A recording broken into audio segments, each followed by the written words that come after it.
Élisabeth II et le prince Philippe sont restés unis par le lien du mariage pendant presque 74 ans.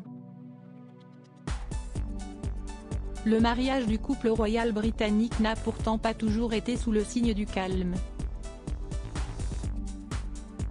Le biographe Gilles Brandrett dévoile les deux passions d'Élisabeth II d'Angleterre que le prince Philippe ne partageait pas du tout. Élisabeth II d'Angleterre est décédée le 8 septembre 2022 à l'âge de 96 ans, 1 an et 5 mois après le décès de son mari bien-aimé, le prince Philippe. À une époque de leur union, le mariage du prince Philippe et de la reine Élisabeth II d'Angleterre a été quelque peu mouvementé.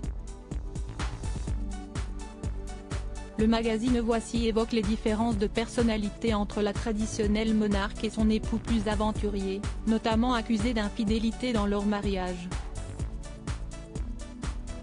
D'autres secrets sont à découvrir dans le livre du biographe Gilles Brandrett, déclare le média. Élisabeth II, en Intimate Portrait, l'ouvrage de Gilles Brandrett est prévu sortir le 25 mars prochain. L'auteur y révèle deux différences qui existaient entre la reine Élisabeth II d'Angleterre et son mari le prince Philippe. Une des passions d'Élisabeth II était loin d'être partagée par le prince Philippe. Il s'agit des fameux corgis pour lesquels la reine Élisabeth II éprouvait un attachement sans faille. Gilles Brandrett, le biographe proche du duc d'Édimbourg, a révélé que le prince Philippe trouvait que les corgis de son épouse étaient exaspérants. La reine Élisabeth II d'Angleterre était également connue pour sa passion ardente pour les courses hippiques.